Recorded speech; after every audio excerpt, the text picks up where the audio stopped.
Halo Sobat 45, selamat datang di podcast RSUD 45 Kuningan. Perkenalkan, saya Dr. Gigi Jihan Safira, dokter gigi internship di RSUD 45 Kuningan. Hari ini kita bakalan ngobrol-ngobrol seru di sini bersama Dr. Intan Armelia Hastari. Nah, pada kesempatan kali ini kita bakalan ngomongin masalah kesehatan gigi dan mulut, terutama saat bulan puasa. Jadi bakal banyak banget nanti topik-topik yang menarik yang bakal kita bahas bersama Dr. Intan. Dan tentunya banyak banget yang tanya-tanya juga tentang contohnya kayak bau mulut saat bulan puasa, ataupun tanya-tanya mengenai apakah boleh perawatan gigi dan mulut saat bulan puasa. Nah, semua itu nanti bakalan kita bahas dan kita kumpas tuntas bersama Dr. Intan yang ada di sebelah saya ini. Mungkin kita sapa dulu ya Dr. Intannya. Halo Dr. Intan. Halo Sobat 45, apa kabar? Mudah-mudahan selalu dalam keadaan sehat dan senantiasa dalam lindungan Allah. Nah, mungkin kita ada peribahasa tak kenal maka tak sayang. Mungkin di sini kita bakalan kenalan dulu sama Dr. Intan. Dr. Intan dari mana? Mungkin asalnya, boleh dok? Perkenalkan, saya Dr. Gigi Intan Armelia Hastari. Saya mulai tugas di RSUD 45 bulan November tahun 2024. Jadi belum lama, tapi saya sudah di Kuningan sudah dari tahun 2005. Sebelumnya saya bertugas di Puskesmas Sindang Agung. Ada lagi barangkali Dr. Jihan yang ingin ditanya? Mungkin kita tanya-tanya sedikit ya tentang perjalanan pendidikannya dok sampai menjadi dokter gitu dok. Sebetulnya juga saya nggak pernah terbayang untuk jadi dokter ya, karena memang sebetulnya cita-cita saya juga bukan jauh dari dunia medis ya, tapi karena satu dan lain hal, kemudian titipan dari orang tua juga, akhirnya saya alhamdulillah masuk pada saat SBMPTN ke FKG UI, Universitas Indonesia. Nah dari situ ternyata setelah saya jalani, ternyata cukup menyenangkan dan banyak kasus-kasus menarik yang bisa kita pelajari, sehingga akhirnya selesai, kemudian ya sampai saat ini ya saya berada di sini. Menarik sekali ya teman-teman. Ini fun fact sih, sebetulnya kita satu alma mater, cuman memang beda angkatan Beda saja angkatan, ya dok ya. iya. Nah, iya. Jadi memang lumayan ada pengalaman yang sama lah sama Dr. Intan walaupun Betul. beda generasi ya dok. Mungkin selain kuliah ya dok, ada nggak sih dok kayak kesan pesan atau mungkin pengalaman berharga selama menjadi dokter, mungkin waktu dokter ditempatkan PTT atau apa gitu dok? Kalau di kedokteran gigi pada saat kuliah mungkin yang paling berkesan karena kita harus cari pasien ya. Iya betul. Cari pasien banyak dengan segala macam kebutuhan dan requirement. Mesti ngumpulin pasien dengan gigi depan yang ompong 2, ompong 3. Bahkan mesti cari yang gak ada giginya sama sekali gitu. Jadi kita benar-benar harus mencari pasien sampai kemana-mana. Bahkan sampai petugas orange ya, karena saya kuliah di Jakarta. Jadi petugas kebersihan juga saya cari setiap di lampu merah, saya tengok, saya tanya, kemudian saya datangi. Nah, itulah yang bikin kita jadi semakin berkesan. Nah, setelah saya lulus, saya sempat PTT di Pontianak dari tahun 2025. Nah, itu saya PTT itu di daerah terpencil ya. Jadi dari tempat sampai ke puskesmas, karena puskesmasnya ada di atas air, saya mesti naik kelotok. Wah, gitu, dan itu menarik berkesan, sekali. berkesan banget. Mungkin pengalaman ini nggak bisa didapetin sekarang ya dok di Kuningan. Nggak ada, karena nggak wajib juga ya untuk dokter-dokter yang lulusan baru tidak wajib untuk mengikuti PTT. Jadi pengalaman dokter Intan ini sangat banyak sekali teman-teman, karena dia beliau ini pernah PTT di Pontianak dan pengalamannya sangat banyak sampai ke Kuningan dari puskesmas sampai rumah sakit ya dok ya. Betul. Iya. Mungkin kita lanjut aja ke topik yang intinya ya teman-teman, ini tentang menjaga kesehatan gigi dan mulut secara umum gitu. Karena banyak banget yang mungkin meremehkan mengenai kesehatan gigi dan mulut itu penting atau enggak sih dijaga kayak gitu. Sebenarnya sama-sama penting sama kita menjaga kesehatan umum badan kita, karena kesehatan umum badan kita tuh bisa dilihat dari gigi dan mulut yang bersih juga teman-teman, jadi saling berkaitan. Jadi jangan sampai meremehkan kesehatan gigi dan mulut. Mungkin kita lanjut ke pertanyaannya ya dok ya. Boleh. Oke, seberapa penting sih dok menjaga kesehatan gigi dan mulut dalam kehidupan sehari-hari dok? Sangat penting, karena kesehatan gigi dan mulut itu mempengaruhi keseluruhan. Dari mulai kita makan, kemudian berbicara, bahkan tersenyum dengan percaya diri, itu kuncinya ada di perawatan gigi. Mungkin kalau Sobat 45 pernah dengar ada beberapa penyakit yang disebabkan oleh komplikasi dari gigi berlubang. Contoh, misalnya penyakit jantung yang disebabkan oleh gigi berlubang. Kemudian ada gigi yang copot atau tanggal akibat penyakit gusi yang tidak dirawat. Gitu. Jadi pengaruhnya untuk kesehatan gigi dan mulut untuk tubuh kita itu sangat besar.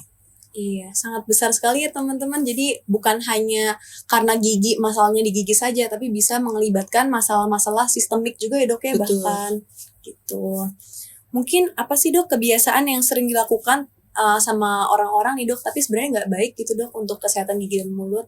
Banyak ya, mulai dari mengkonsumsi makanan yang asam, kemudian makanan yang manis dan lengket, tanpa kita sering berkumur. Biasanya kalau kita habis minum makan yang manis dan lengket, itu sebaiknya kita berkumur atau minum. Kemudian tanpa sadar kita sering menggigit-gigit pulpen, atau melakukan kebiasaan yang rutin dilakukan walaupun hanya sebentar, itu dapat mengganggu fungsi kesehatan gigi dan mulut. Contoh, setiap mau mandi, ngambil anduk, gigit-gigit.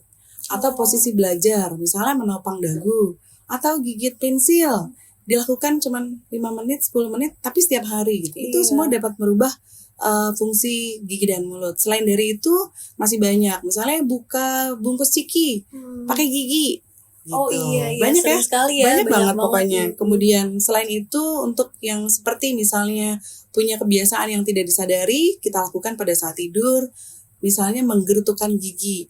Kalau kita sering dengar orang tua atau bahkan adik atau kakak ya yang suka bareng tidurnya, itu sering dengar tuh lagi tidur, ini lagi ngapain ya? Kok tidur seperti sedang mengunyah tulang. Jadi giginya bunyi. Nah, itu adalah kondisi yang dapat merusak tonjol-tonjol gigi, jadinya giginya pada rata semuanya tonjolnya. Kemudian selain itu menyikat gigi terlalu keras, itu juga dapat merusak. Kemudian yang paling sering adalah mengunyah es batu pada saat minum. Sekarang lagi musim ya, es kopi dan minuman-minuman lain. Benar. Gigit tuh es batunya sampai habis. Itu juga salah satu kebiasaan buruk yang dapat mengganggu fungsi kesehatan gigi dan mulut. Wah, baru tahu ya. Banyak banget hal-hal yang kita baru tahu dari Dokter Intan jelasin ini, teman-teman. Nah, mungkin selanjutnya kita bisa nanyain mengenai harus kapan aja sih sebenarnya ke dokter gigi, kayak frekuensinya berapa lama sih dok? Gitu. Frekuensi ke dokter gigi tanpa ada keluhan adalah 6 bulan sekali. Tetapi jika kita merasa ada keluhan, lah kita harus segera datang ke dokter gigi dan kita ikuti sesuai petunjuk instruksinya. Misalnya, karena untuk penambalan gigi itu tergantung kasus ya dokter Jihan. Kadang ada yang bisa langsung ditambal, kadang ada yang membutuhkan perawatan. Ketika membutuhkan perawatan, maka kita akan disuruh datang kadang 1 minggu sekali, kadang 2 minggu sekali, gitu. Tergantung dengan kebutuhan kasus yang akan dilakukan. Nah, untuk perawatan yang tidak ada keluhan, itu dilakukan 6 bulan sekali dengan tujuan untuk mendeteksi jika ada kerusakan yang masih minimal. Contohnya, gigi berlubang yang masih tahap email gitu ya. Nah, itu bisa kita deteksi. Makanya kenapa sih 6 bulan, kenapa nggak setahun gitu? Atau kenapa nggak 3 bulan gitu? Itu ya teman-teman, jadi 6 bulan sekali jangan lupa ke dokter gigi buat pemeriksaan. Namun kalau misalkan ada keluhan bisa sesuai dengan instruksi dari dokternya. Nah, mungkin ada lagi nih dok, orang-orang yang takut nih dok ke dokter gigi karena takut mungkin sakit atau mungkin mahal biayanya dok. Itu kira-kira gimana ya dok? Sobat 45 nggak usah takut. Yang perlu kita lakukan pertama-tama adalah biasanya kita harus mencari dokter gigi yang kita percaya gitu ya. Betul. Kita percaya dan percaya dan memang betul dia dokter gigi. Browsing, sekarang teknologi udah canggih. Banyak informasi di Google dokter gigi yang praktek di mana saja, kemudian lokasinya jauh atau dekat dari tempat kita. Kemudian selain itu, ketika kita memilih dokter yang menurut kita, kayaknya dokternya baik deh, kayaknya oke deh, kayaknya cocok deh gitu. Silahkan, Sobat 45 bisa datangi. Nah, kemudian selain itu, teknologi di pendidikan gigi, kesehatan gigi dan mulut itu sekarang semakin canggih. Jadi buat teman-teman yang takut jarum, sekarang banyak metode lain yang bisa dilakukan. Misalnya dengan oles, kemudian semprot teknologinya, atau bahkan ada jarum yang sangat kecil sekali ukurannya. Jadi nggak usah takut lagi tuh, udah nggak zaman ya takut-takut sama jarum suntik. Dan Sobat 45 pasti juga tahu pada saat kemarin kita pandemi, hampir seluruh kalangan juga kan disuntik. Jadi harusnya udah nggak takut lagi tuh sama yang namanya jarum suntik gitu. Dan kemudian yang selanjutnya adalah sekarang banyak teknologi yang bisa kita gunakan. Kalau kita takut dengar suara bising dari bor, kita bisa pakai AirPod, bisa pakai earbud. style musik. Mm-mm. Kemudian ada handphone yang bisa dipakai untuk mengalihkan perhatian kita supaya nggak takut, atau tablet dan lain hal. Pokoknya masih banyak deh yang bisa dipakai untuk mengalihkan rasa takut gitu. Jangan sampai rasa takut mengalahkan kita untuk pergi ke dokter Betul gigi sekali. gitu. Wah, ini menarik banget ya. Jadi banyak banget tips and trick yang tadi Dokter Intan kasih biar kita nggak takut sebenarnya ke dokter gigi, dan emang nggak perlu ditakutin sih ya, Dok Betul. ya. Kita sakit gigi ya harus ke dokter gigi. Justru kalau kita tunda, masalahnya tadinya 1 jadi 5 ya, Dok ya. Jadi Betul, banyak gitu masalahnya. Nah, mungkin sekarang kita masuk ke topik yang paling tunggu-tunggu nih, Dok. Jadi banyak banget yang request topik masalah bau mulut saat bulan puasa nih, Dok. Karena udah deket mau puasa ya, Dok ya, kebetulan. Dan sering banget ada orang-orang yang mungkin khawatir nih kalau misalkan puasa bau mulut, jadi kayak malu ngobrol, mungkin jadi kayak malu ketemu teman-teman juga gitu. Nah, kira-kira apa sih, Dok, yang bisa menyebabkan kita itu mulutnya bau gitu, Dok, saat bulan puasa? Pada saat kita berpuasa itu tentunya asupan cairan di dalam tubuh kita kan berkurang. Otomatis produksi air liur itu juga berkurang. Padahal air liur kita fungsinya adalah untuk mensekresi enzim-enzim, kemudian serat, glikoprotein yang dapat menimbulkan rasa bau. Sehingga ketika produksi air liur berkurang, otomatis pasti akan ada bau akibat yang, tapi baunya masih normal ya, gitu. Iya. Jadi bukan bau-bau yang karena penyakit lain, tapi tentunya bau mulut itu tidak hanya disebabkan oleh penyakit gigi dan mulut, dapat disebabkan oleh penyakit yang lain, misalnya dari saluran pernafasan bagian atas, ataupun misalnya kita ada masalah di lambung, itu juga kita bisa menyebabkan juga bau mulut. Jadi dia tidak tunggal sebetulnya penyebabnya. Jadi bisa dari berbagai faktor. Jadi bau mulut bisa disebabkan oleh multifaktorial. Jadi selain dari gigi dan mulut juga, teman-teman, bau mulut itu bisa disebabkan karena penyakit-penyakit seperti tadi ya, saluran napas atas, ataupun penyakit-penyakit yang ada di perut gitu, seperti lambung dan lain-lain. Jadi kalau misalkan masalahnya bukan dari mulut, bisa jadi dari penyakit dalamnya. Bisa diperiksakan juga. Lalu, Dok, mungkin ingin bertanya lagi. Iya. Kenapa?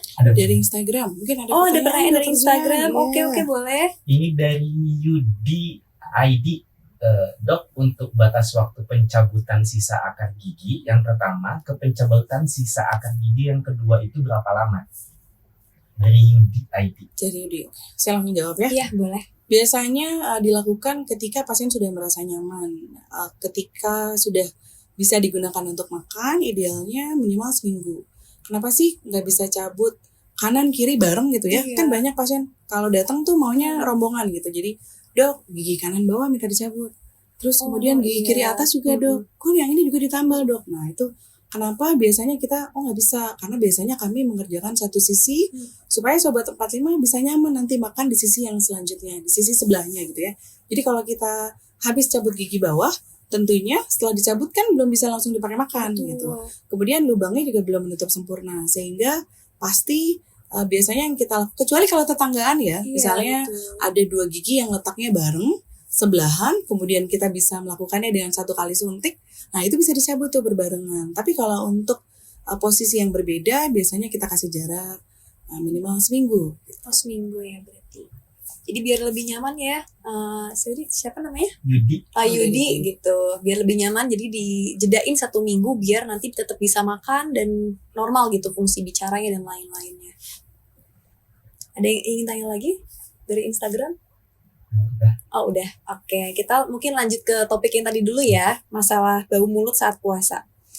Ada nggak sih, Dok, makanan atau minuman tertentu yang sebaiknya dihindari gitu, Dok, saat sahur ataupun berbuka, Dok, untuk mengurangi bau mulut gitu, Dok? Banyak. Misalnya makanan yang berlemak, kemudian yang ya kalau udah tentu ya, udah pasti makanan yang mempunyai bau-bau yang khas ya, seperti petai, kemudian jengkol, itu udah pasti ya, kalau dimakan ya pasti ada baunya. Tapi di luar dari itu, yang terlalu berlemak, yang terlalu manis, kemudian yang tinggi garam ya, selain tadi yang berbau menyengat, itu semua bisa menyebabkan bau mulut karena membutuhkan proses yang lebih lama untuk dicerna di dalam perut kita, di dalam lambung. Kemudian makanan yang tinggi gula, yang terlalu pedas. Nah, kalau dari minuman juga banyak, misalnya dari teh dan kopi gitu. Jadi pada saat sahur sebaiknya dihindari makanan-makanan yang seperti tadi. Wah, padahal sering banget ya dok ya orang sahur Betul. minum teh gitu ya dok. Nggak usah sahur, yang penting kopi. Iya betul. Kayak kopi sama teh lebih penting dibandingkan sahur ya dok biasanya. Nah dok, selanjutnya mungkin pertanyaannya, sikat gigi saat bulan puasa boleh nggak sih dok? Terus kira-kira ada aturan khusus nggak sih cara sikat giginya kayak gimana biar nggak batal gitu? Ya, pada saat bulan puasa maupun tidak, sikat gigi yang baik itu sebetulnya cukup 2 kali. Yang penting dilakukan pada saat waktu yang tepat. Sikat gigi itu setelah sahur ya, kalau lagi puasa berarti setelah sahur, kemudian pada saat malam sebelum tidur. Jadi sebetulnya tidak perlu tuh sikat gigi pada saat siang hari misalnya. Iya. Siang hari, merasa bau mulut, kemudian sikat gigi. Nggak perlu. Karena memang fungsinya sikat gigi tadi ya karena untuk membersihkan zat-zat atau sisa-sisa makanan yang tertinggal. Jadi cukup 2 kali saja. Kemudian kita lihat caranya, banyak sekali ya sekarang di media-media informasi, cara menyikat gigi yang benar itu adalah yang paling penting. Gitu. Jadi bukan frekuensi, bukan jumlahnya. Dok, saya 5 kali loh sehari, tapi berarti saya bersih banget gitu. Enggak juga, tergantung sudah sesuai atau belum dengan metode yang seharusnya dilakukan. Gitu. Jadi lebih ke kualitas sikat gigi ya dok ya, betul. bukan kuantitas atau frekuensi sikat giginya banyak, tapi karena metodenya itu yang benar yang dipakai. Terus kalau misalkan mouthwash itu bisa nggak sih dok buat ngurangin bau mulut mungkin dok saat bulan puasa? Sebetulnya bisa, tapi kalau kita sudah ini kita berbicara pada saat bulan puasa ya. Biasanya mouthwash itu bisa banyak pertanyaan ya, dok bisa nggak sih nggak usah sikat gigi, ganti aja pakai mouthwash gitu. Untuk kasus-kasus pada saat tidak puasa misalnya ya, untuk anak-anak sekolah misalnya, dia sarapan aja di mobil dok, boro-boro mau sikat gigi gitu ya, kapan mau sikat giginya? Orang sarapan aja di mobil. Nah, atau sekarang itu di sekolah-sekolah banyak sekali program dari puskesmas dan sekolahnya sendiri untuk melakukan sikat gigi bersama di pagi hari. Jadi yang betul itu adalah sikat gigi setelah makan. Jadi bukan sebelum, kan kebanyakan sobat 45 nih pasti masih ada nih sikat gigi pada saat mandi, itu baru sarapan. Iya, gitu. betul, Padahal yang betul. bener itu harusnya sarapan dulu, baru sikat gigi. Dan itu juga kita perlu waktu ya Dr. Jihan, karena Iya, betul. setelah makan produksi asam di dalam mulut itu kan tinggi. Jadi kita perlu waktu kurang lebih sekitar 30 menit baru kita bisa menyikat gigi gitu. Kemudian Jadi pada dijeda saat ya? puasa sebetulnya tidak terlalu diperlukan tuh penggunaan mouthwash. Gitu. Karena penggunaan mouthwash itu juga sama seperti pembersih kewanitaan, dia bisa digunakan hanya sesekali saja, tidak dilakukan secara rutin karena dapat menghilangkan bakteri-bakteri baik yang ada di dalam mulut gitu. Malah nanti kalau bakteri baiknya hilang, yang ada timbul jamur. Betul. Jadi tidak dibiasakan namun dipakai jika ada indikasi ya dok Sekali ya. boleh. Sekali. Misalnya sahur tadi, habis makan pete, kayaknya nggak pede nih gitu ya. Sekali boleh. Kalau cara alami mungkin dok ada nggak sih dok buat menghilangkan bau mulut tapi yang alami dok, mungkin nggak pakai mouthwash gitu? Cara alami ya selain sikat giginya yang betul, sikat lidah jangan lupa ya, karena biasanya sikat lidah ini sering terlupakan. Sikat lidah itu dilakukan selesai sikat gigi dengan menggunakan sikat gigi yang sama, gerakannya searah ya dari dalam keluar cukup 2 kali. Selain dari itu banyak sih yang tradisional yang lain seperti berkumur dengan menggunakan air jahe, kemudian air sirih, itu juga bisa. Oh iya. Jadi ada tips and triknya, misalkan merasa bau mulut nggak mau pakai mouthwash bisa pakai zat-zat yang alami teman-teman, bisa pakai tadi air jahe ataupun air sirih, bisa dikumur-kumur ya dok ya. Tuh. Oke, sekarang kita mau tanya-tanya, ada yang tanya-tanya nih dok, kita mau jawab pertanyaan ya dok ya. Ini ada sobat 45 yang mau nanya nih dok, nanti mungkin bisa langsung dijawab aja sama dokter Intan. Oke, mungkin yang pertama, tapi ini bukan pertanyaan sih dok, ini lebih ke pujian sih dok, dari Cinta Always. Katanya pelayanannya sangat bagus RSUD 45. Makasih ya untuk komennya. Iya, alhamdulillah. Kami memang selalu berusaha untuk melakukan memberikan yang terbaik. Iya, betul. Lalu yang kedua dari Ayu Susi 323. Pencegahan karies pada anak itu biasanya apa ya dok? Anak terutama balita ya, biasanya kapan sih waktu yang tepat pada anak untuk diperkenalkan kepada sikat gigi? Ketika dia sudah ada giginya ya otomatis karena dia belum bisa menyikat gigi karena bayi 18 bulan juga sudah ada giginya. Nah itu disikat oleh orang tuanya gitu. Nanti pada saat dia dewasa ataupun pada saat umurnya bertambah, ketika dia sudah mulai bisa berkumur, barulah kita mengenalkan dia kepada pasta gigi.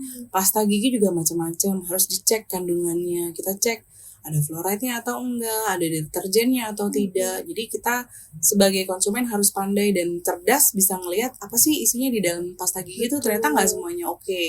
Gitu. Selain dari situ, perawatan yang paling utama adalah ketika tidak melalui ASI ya, dia misalnya pakai botol. Nah, botolnya itu kalau bisa tidak dibawa tidur. Oh iya. Tuh, karena anak zaman sekarang biasanya ngedot terus dibawa tidur. Nah, itu yang bikin gigi menjadi rusak. Seharusnya boleh saja memang jika memang kebutuhan sampai usia 2 tahun minum susu di botol, setelah itu berkumur. Atau nih ada tips lagi, kalau misalnya gak bisa dok, boro-boro kumur, orang anaknya langsung pingsan, tidur gitu ya. Oke, kalau gitu botolnya 2, satunya isi air putih. Oh betul. Itu paling tidak membantu ya. Iya, membantu untuk menghilangkan sisa-sisa susu yang menempel di dalam gigi kita. Nah terus selanjutnya dok ya, dari Feby ini kalau sariawan sampai ke mulut, sampai semulut, periksanya ke dokter bedah mulut atau ke dokter gigi ya? Ke dokter gigi. Iya. Ke dokter gigi, bukan ke dokter bedah mulut ya. Tapi memang sariawan juga macam-macam. Mungkin Sobat 45 tahu ada sariawan yang tumbuhnya cuma di satu sisi, ada yang 2 sisi. Nah, perlu diketahui juga sariawan itu bisa disebabkan oleh stres. Saya lagi capek, lagi banyak pikiran. Nah, biasanya khas dia adalah timbul sariawan. Selain dari misalnya dari kerusakan gigi ya. Misalnya kita punya gigi yang tajam, makan nggak nyaman, sering kegigit, itu otomatis sariawan yang disebabkan memang dari gigi-gigi kita gitu. Tapi kalau tiba-tiba giginya oke, nggak ada karies, kemudian semua sudah ditambal, tapi tiba-tiba ada sariawan. Nah itu bisa disebabkan oleh stres atau bahkan oleh penyakit lain, karena banyak sekali komplikasi penyakit sistemik yang munculnya di mulut gitu. Selain penyakit-penyakit yang disebabkan oleh gigi, banyak sekali penyakit yang contohnya sifilis gitu ya, dan penyakit kelamin lainnya yang mudah sekali dideteksi dari mulut gitu. Jadi Sobat 45 mesti hati-hati. Kalau ada gejala-gejala seperti itu, sariawan ataupun apapun, langsung diperiksakan aja ke dokter ya, jadi kita bisa tahu timbulnya karena apa gitu ya dok ya. Betul. Lalu nih ada pertanyaan yang kayaknya paling banyak banget ditanyain di kolom komentar nih dok, dari WhatsApp dan lain-lainnya dok. Ini mungkin harus disimak ya teman-teman, karena banyak banget yang tanya dan kepo nih jawabannya apa. Dari ICT Khadijah, apakah scaling bisa menggunakan BPJS dok? Bisa. Jadi kalau teman-teman mau tahu, sekarang nggak usah takut ya, perawatan gigi itu di cover oleh BPJS. Apa aja? Salah satunya adalah karang gigi yang bisa dilakukan 1 tahun sekali. Kemudian selain itu premedikasi atau pengobatan jika kita punya gigi yang sakit itu juga di cover oleh BPJS. Kemudian tambalan komposit atau tambalan gigi depan itu juga sama. Pencabutan gigi anak, pencabutan gigi dewasa, itu semua bisa di-cover oleh BPJS. Jadi teman-teman nggak usah takut dengan biaya yang mahal, karena kami memberikan pelayanan yang sama. Bahannya pun sama. Gitu. Tidak ada yang berbeda, tidak dibeda-bedakan dengan pasien yang umum misalnya gitu, nggak ada. Semua sama. Jadi nggak ada lagi ya ke dokter gigi mahal atau ke dokter gigi sakit. Ini semua ada tipsnya, ada jalannya lah ibaratnya. Jadi nggak perlu takut lagi teman-teman ke dokter gigi, nggak masalah sama sekali. Aksesnya juga banyak ya dok, di mana-mana. Bisa ke puskesmas, bisa ke rumah sakit atau klinik-klinik di dekat rumah. Lalu selanjutnya kita mau ini nih dok, ada segmen yang menarik banget ya dok tentang mitos atau fakta. Karena banyak banget ya dok mitos-mitos tentang gigi dan mulut yang beredar nih dok, kayak orang-orang jadinya takut gitu ke dokter gigi. Ini mungkin saya bacakan ya dok untuk mitosnya. Menyikat gigi terlalu sering bisa merusak email gigi, itu mitos atau fakta dok? Mitos atau fakta? Bentar ya, saya jelasin dulu ya. Nanti baru mungkin Sobat 45 bisa menjawab. Menyikat gigi seperti yang tadi kita udah bahas, gak perlu sering-sering. Mau bulan puasa maupun tidak, gak perlu tuh. Sehari sampai 5 kali gitu. Dan dilakukannya 30 menit setelah makan. Fungsinya apa? Ya supaya mengurangi keasaman di dalam mulut. Karena ketika asam, misalnya baru 10 menit atau baru banget makan langsung sikat gigi. Nah itu kondisi mulut kita masih asam banget. Nah itu yang bisa menyebabkan rusaknya email gitu. Tapi kalau dilakukan secara tepat, nunggu dulu 30 menit baru sikat gigi, saya rasa tidak akan merusak email. Jadi bisa dikategorikan yang mitos atau fakta ya? Dua-duanya bisa ya? Bisa dua-duanya. Nggak bisa masuk. Iya. Jadi teman-teman Sobat 45 mesti tahu dulu konteksnya apa nih gitu. Kalau dilakukan cuma dengan sikat gigi biasa, dengan frekuensi biasa, sebetulnya tidak akan merusak email gitu. Betul. Tapi tidak ada gunanya juga menyikat gigi sampai sehari 5 kali buat apa? Gak usah ya teman-teman, 2 kali saja cukup ya dok ya. Oke, sekarang minum kopi dan teh bisa bikin gigi cepat kuning. Mitos atau fakta dok? Fakta. Karena di dalam kopi itu ada kafein, kemudian di dalam teh juga ada zat-zat, ada kafeinnya juga, ada teinnya juga yang bisa menyebabkan perubahan warna. Jadi dia diserapnya oleh gigi kita itu secara mikroskopis, jadi kecil banget. Tapi kalau dilakukan secara menahun, bahkan kopi misalnya ya, bukan cuma teh dan kopi aja ya, makan padang. Sering makan padang, makan santan, kemudian rokok. Itu betul. yang paling banyak menyebabkan warna gigi berubah menjadi kuning dan hitam. Tapi jangan khawatir, semua itu bisa dihilangkan. Pakai apa tuh dok? Ada banyak ya caranya, banyak selain ya. dari pembersihan karang gigi tadi. Kemudian kalau teman-teman Sobat 45 sering dengar bleaching. Nah itu juga bisa. Cuman untuk bleaching saat ini belum bisa di cover oleh BPJS. Gitu. Karena estetik banget ya dok. Betul, dan sebetulnya cukup dengan pembersihan karang gigi juga. Udah cukup. Nah terus ini pertanyaannya mungkin mirip tadi ya dok ya. Mouthwash bisa menggantikan sikat gigi atau enggak ya dok? Tadi udah dibahas. Tadi udah dijawab ya. Jawabannya tidak ya teman-teman. Tetap sikat gigi adalah yang utama. Mouthwash itu dipakai jika diperlukan aja. Jadi nggak perlu dipakai setiap hari juga. Betul. Lalu bau mulut saat puasa cuma karena perut kosong, bener nggak ya dok? Tadi kalau udah dengar penjelasan dari awal ya salah satunya memang bisa menyebabkan bau mulut. Tapi ya itu tadi, bau mulut tidak hanya disebabkan oleh kerusakan gigi dan mulut. Bisa dari saluran pencernaan, dari saluran pernafasan bagian atas. Tapi memang betul yang utama adalah kerusakan gigi dan mulut. Itu dulu deh yang dicek. Jadi nanti ketika masih ada, baru kita selidiki faktor-faktor yang lainnya. Lalu menyiri apakah bisa membuat gigi jadi kuat dok? Kan suka ada orang tua yang orang tua nyiri, zaman ya. dulu ya, orang tua zaman dulu pasti nyiri katanya. Nenek nyiri sampai sekarang masih bagus gitu ya. Itu adalah mitos ya walaupun kita menemukan ada beberapa ya kasus pasien-pasien yang dia menyiri dan emang bener loh giginya bagus gitu, tapi itu mitos, itu tidak betul. Mungkin kebetulan aja memang bersih giginya, tidak ada masalah, tapi emang menyiri juga gitu.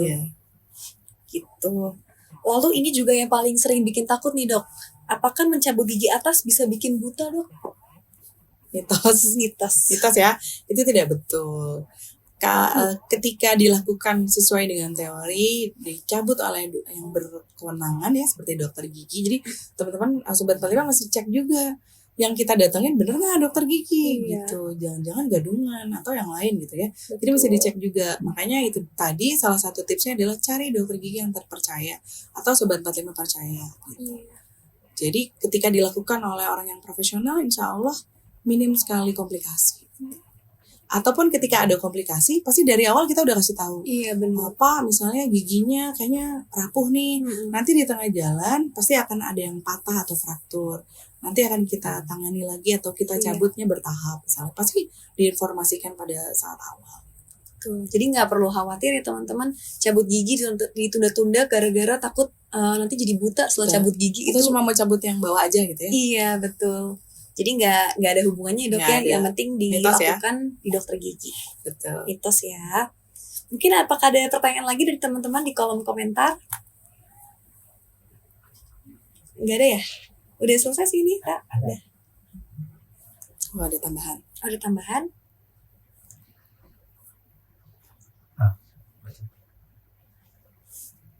Assalamualaikum dok, ini dari It's May Mel.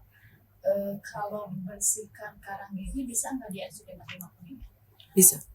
Bisa. Kita di RSUD 45 bahkan sebelumnya sudah dipromo ya, kita ada dental spa ya, istilah aja sebetulnya ya, dental spa. Nah itu adalah prosedur untuk membersihkan karang gigi, dan kemudian setelah itu sebetulnya ada proses lain yang biasanya ditinggal. Itu adalah poles. Nah setelah jadi ibaratkan kalau cuci mobil habis dicuci terus dipoles gitu. Jadi pasti akan sangat bersih sekali nanti hasilnya gitu. Bisa di RSUD 45. bahkan dental spa namanya ya dok Iya, ya, betul. sangat bersih gitu. Ada yang mau tanya lagi teman-teman, boleh langsung komen saja sebelum sesinya berakhir ya. Jadi mumpung ada dokter Intan nih yang sangat berpengalaman gitu, jangan disia-siakan kesempatannya.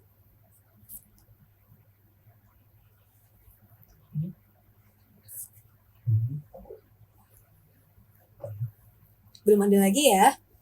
Mungkin sebetulnya cukup sih ya dok ya, karena waktunya juga terbatas ya di sini. Rasanya masih pengen banyak banget yang kita obrolin nih dok, karena seru banget obrolannya dan banyak banget insight yang ada lagi. Oke, ada lagi. Dari Ayu Susi 323, agar anak mau sikat gigi gimana ya? Oh iya. Bertahap ya. Yang pertama itu dia bertahap. Jadi ketika dia belum sikat gigi, tentunya kita yang sikatin gitu. Ketika dia nggak mau, baru kita beri contoh. Atau biasanya kita lakukan bareng. Ini untuk kategori anak balita yang agak udah dewasa ya. Kalau yang kecil kan pasti kita sikat. Kalau sudah dewasa, udah waktunya dia sikat gigi, sudah bisa, tapi dia nggak mau gitu ya. Biasanya kita kasih contoh. Atau sikat giginya bareng. Gimana aja caranya, pokoknya dia supaya lihat bahwa kita juga sikat gigi gitu. Orang tuanya juga sikat gigi. Kalau misalnya dia usianya masih balita, memang ada beberapa tahap ketika diajak tidak mau, sudah diberi contoh tidak bisa, yaitu ada beberapa tipe atau metode yang dipaksa. Jadi dipegang, apalagi untuk anak-anak yang berkebutuhan khusus, biasanya kita jepit kepalanya di paha, kemudian kita sikat dengan paksa.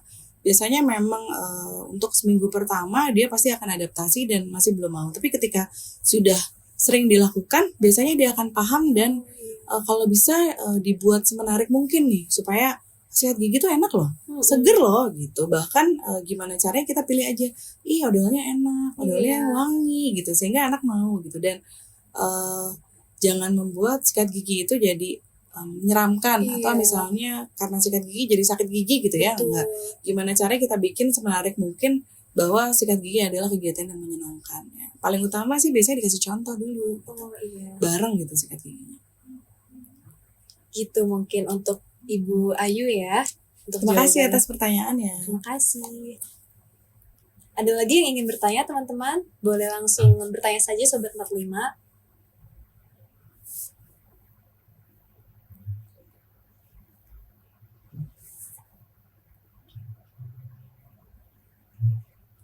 Belum ada? Mungkin jika belum ada, kita akhiri dulu ya dok ya. Rasanya pengen banget sih kita ngobrol-ngobrol lagi sama dokter Intan, namun waktunya terbatas sekali nih teman-teman. Nanti mungkin jika ada keluhan mengenai kesehatan gigi dan mulut, bisa langsung ke RSUD 45 Kuningan. Itu nanti kita buat podcast dengan topik yang lebih menarik lagi. Nah, itu bisa. Gitu. Mungkin kita berikan applause dan terima kasih banyak kepada Dokter Intan yang sudah menemani kita semua ya siang ini. Nah, buat sobat RSUD 45 Kuningan, di sini jangan lupa untuk menjaga kesehatan gigi dan mulutnya setiap hari, terutama ini sudah menjelang puasa ya teman-teman.